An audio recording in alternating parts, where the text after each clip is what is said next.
Hello, Gravitrons. I'm More Gravity. Let's play chess.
Okay. I have a relatively brief game to go over here. I am going to play this game out against the computer to checkmate.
Okay.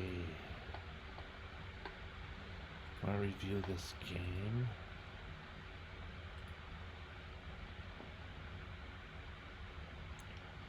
At the black pieces. King's pawn opening. Early attack on f7. And there's some confusion near that when I play knight f6.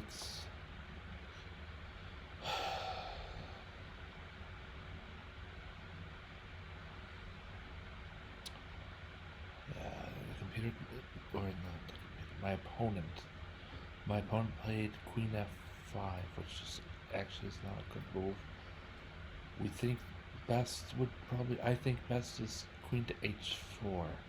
There's no like one-off pot shots against my opponent's queen while she's at f4. Notice that like g5, it's not a big deal. As my opponent has two pieces on g5 and I have nothing backing up that attack, so g5's out. I can't reveal my dark squared bishop because he's not on a square to do that. Revealing with a discovered attack, maybe knight takes e4. Well, first of all, white would just capture on e4, but even aside from that, what's the point of that? Because white could capture on e7 and at least get a trade of queens out of it. So there's just some better moves for the queen to h4 is a much better move than I think any other move on the board. What about, how do we feel about queen to g5? Just a little bit icky because if now knight takes e4 doesn't cost the knight. There's a trade of pieces. It's white's turn to move, but nothing can capture the knight on e4.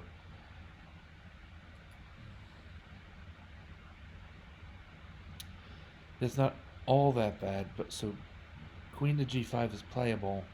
and queen to h4 is playable, is a little bit better.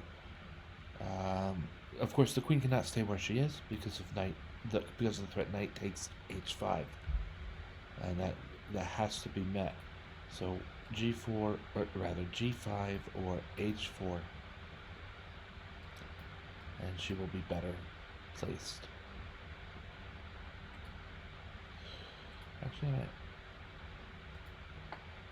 get the analysis window open here.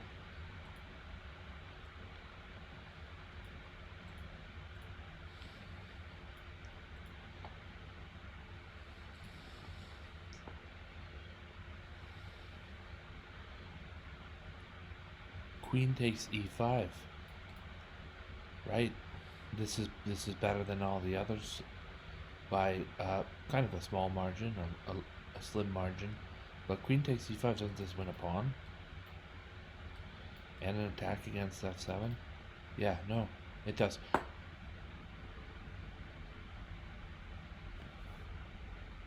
To be fair to myself, I saw this while calculating during the game, and as to why I didn't see this in review now, hey, I don't know. But queen takes e5 for white is strong. So queen to f4, and then the best move, knight to c6. It's the best way to develop a piece and defend e5 an extra turn, an extra time, so to speak. d5 here is strong.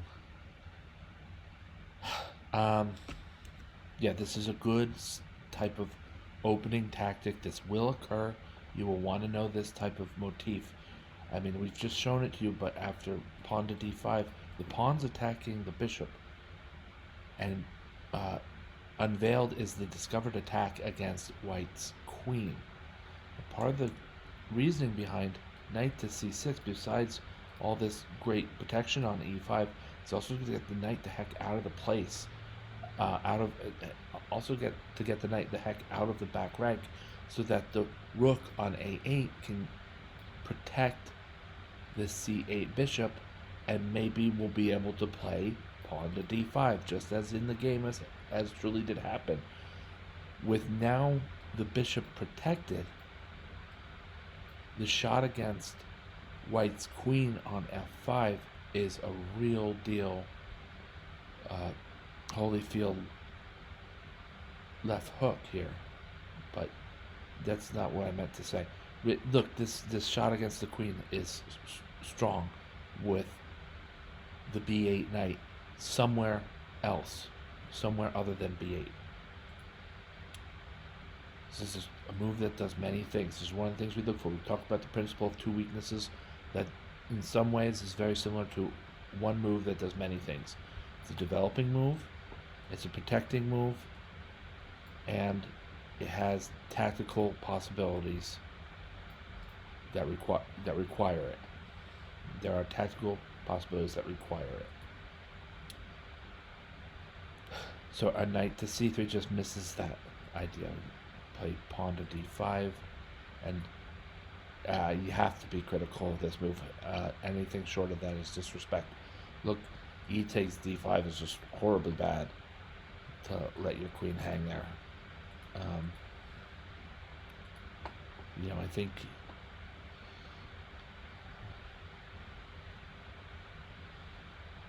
the one move would be queen to g5, and she has some escape squares thereafter.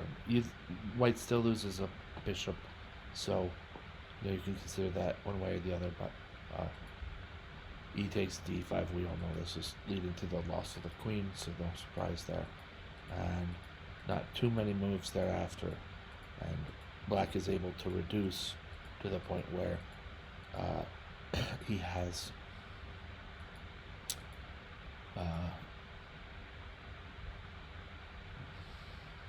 just way more material. Alright, that's how that game ended up. This is the game it played all the way out to checkmate. I was just interested in the accuracy numbers, and it's all right. And now.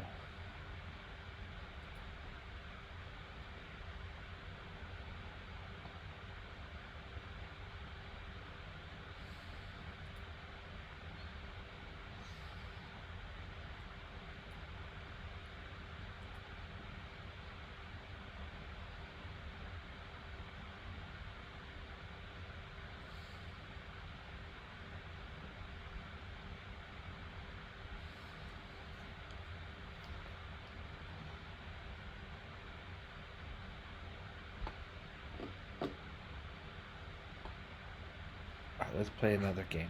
We're gonna play till next win. And then I'll review that win.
Ma, I'll call you back, okay? Okay, you do that. Thanks. Bye.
My mom's gonna be here any minute now, so I have to pause the music. I might be leaving my desk to greet her soon.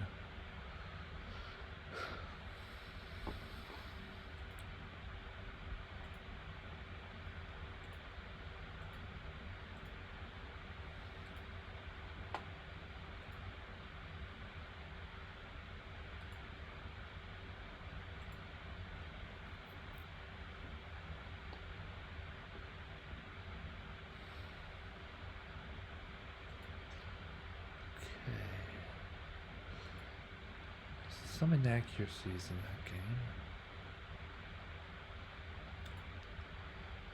This is the same as this.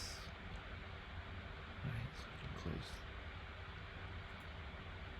close this one.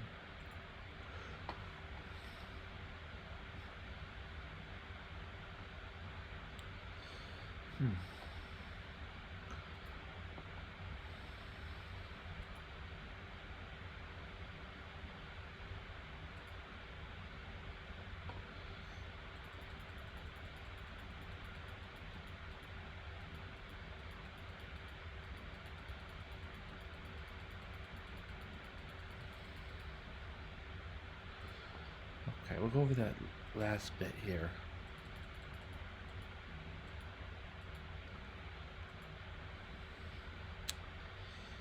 Yeah, think really both white and black played uh, with flaws. In this position, I wouldn't, as black. I was black, right? What did I play? I played as black. I've been critiquing white and regretting black mistakes. Let's start with here.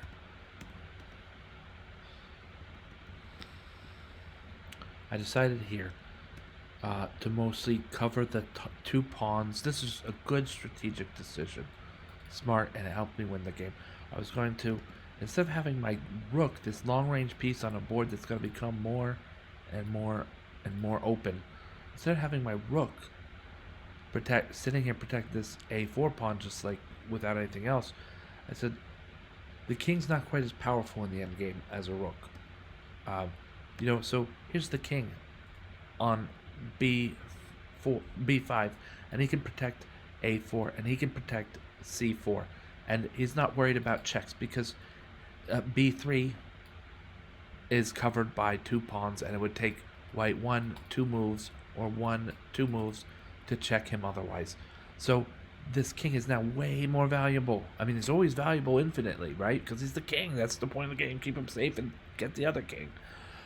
But this king is very helpful in his own cause on b5. Now the rook on a8 can start causing havoc, and that's exactly what happened. That e5. Look, hey, I was glad to see e5 separate some of these pawns, get some, distance in between some of these guys. We got Isolanis and doubles for white, and that's it. And two of them are completely unprotected. So this position, the Torch Force says it's even, but man, would I rather play black, or would I rather play black with the turn to move and better pawn structure, more pawns protected, and a more mobile rook? All right, that I would rather play black in this. So that's why I went for this maneuver to get my king to b5.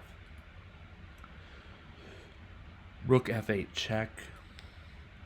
King e4. Okay, these are best moves. Rook f4 check. King d5. It's not clear. It's not entirely clear from here if this pawn will be able to promote. It's clear by way of Torch doesn't see it, so that it can't be true. But aside from that, without the progress bar and Torch, we're thinking, is how clear? I mean, there's a lot of play before this pawn promotes safely at e8. We've got a rook that will take multiple moves to become relevant on this. The king is slow. It has to go first to d6, then d7, or some variation thereof. And black's rook can indeed get behind the passed pawn, as where rooks belong in the endgame, and black's king is not all that far away. Alright, so this to me, I didn't calculate this, but my gut told me that this pawn's going to encounter a lot of difficulty trying to get to promotion on e8. So I said, with that in mind, I'm going to capture a couple pawns.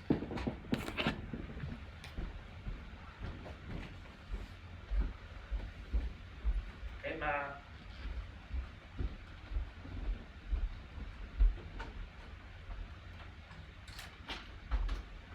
Hey. All right. Okay? That's grand, Rob. Thank you so much. You're welcome.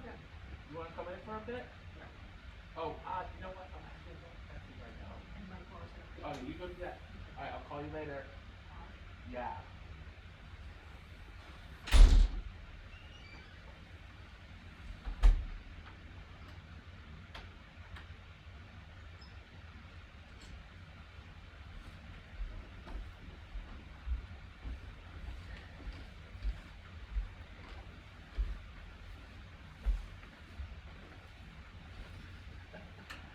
Oh, joy.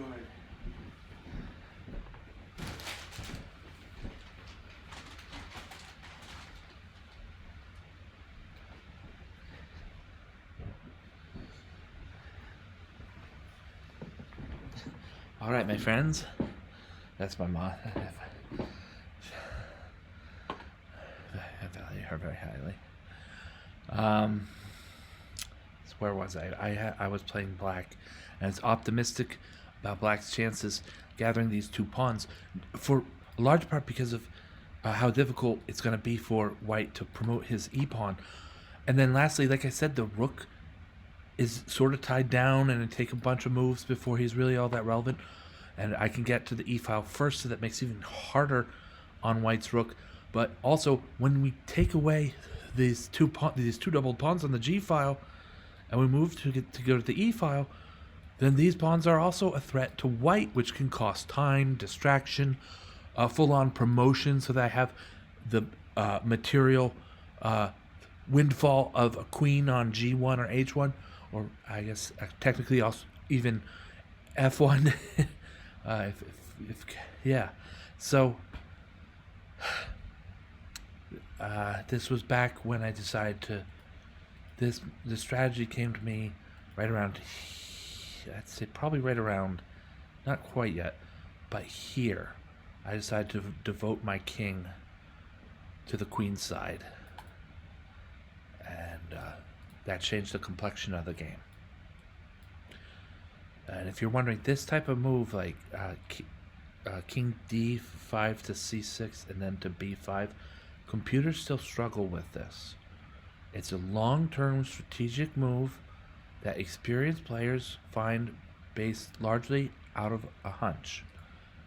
I wasn't calculating very much. Of course, some calculations, but I was more saying that the king can tie down, the king can secure these pawns. This rook is poorly placed, and then a better piece and more targets placed in easier places. More targets placed where they are more easily captured. For instance, like by doubles rather than strong pawns like mine. All these things together spell to me we're going to reassign who's protecting a4.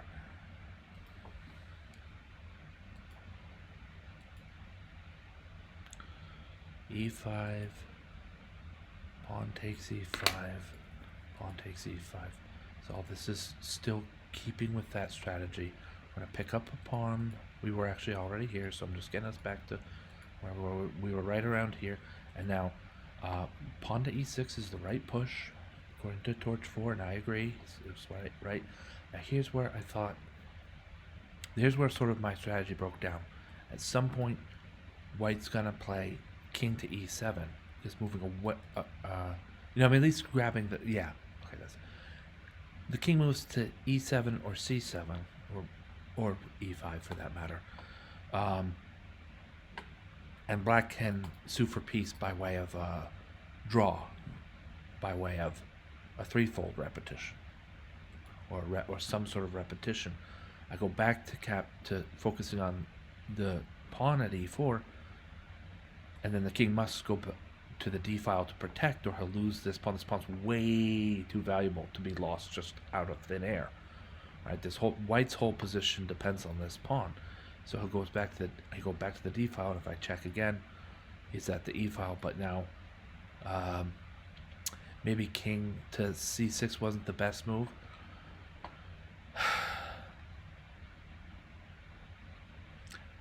Black might have better moves. For instance, with rook to e2, we get king to f7. Then we can always sue for peace again on the f file. And if it's rook to e2, not king to f7, but instead king to e7, then we wait. We push a pawn or something, and eventually the king will have to peek his head out, and our rook will be ready to look for that threefold repetition draw again on either the f file or the d file. This progress bar tells me that overall my analysis should be pretty close to correct. These two sides are represented as having are almost equal according to Torch 4, with a slight advantage to black because maybe the position is drawn, and that's fine, but black has all the chances in this position. These connected pass pawns, a more active rook, more active king against white. He's defending the pawn from in front, which is it's usually not very, it's not ideal, and White's rook is poorly placed. So I think that's where the point 3 comes from. The rest of it comes from that the position is probably technically a draw. I want to move my king closer. I made this blunder. So let's go through what happened in the game. These blunders.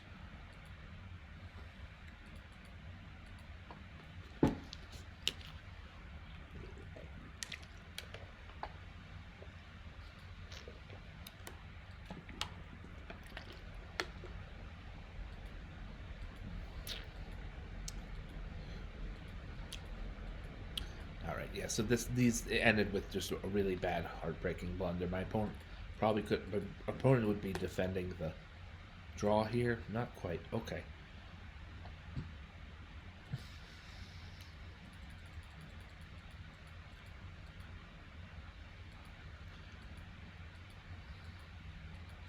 All right.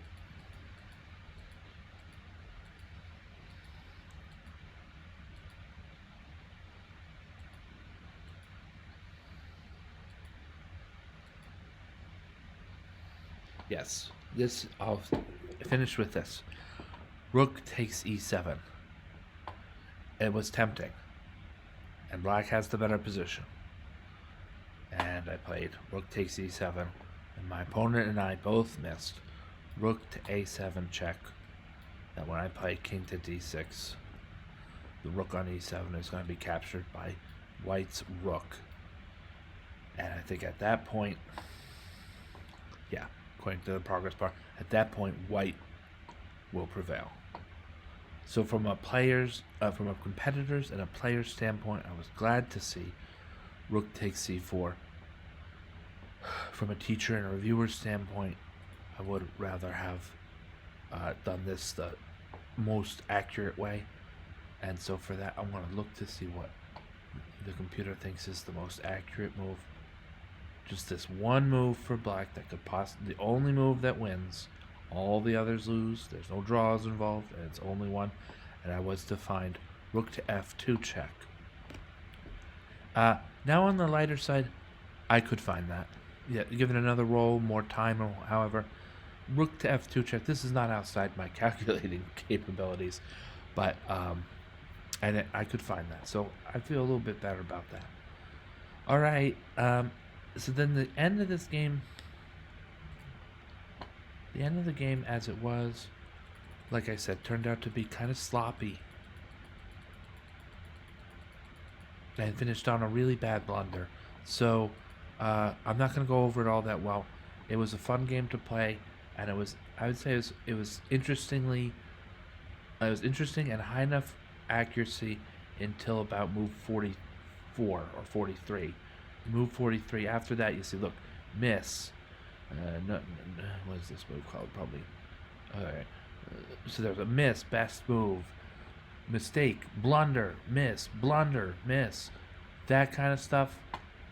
There's too many in a row that to warrant attention as a teacher of chess or as a streamer and broadcaster of chess. All right.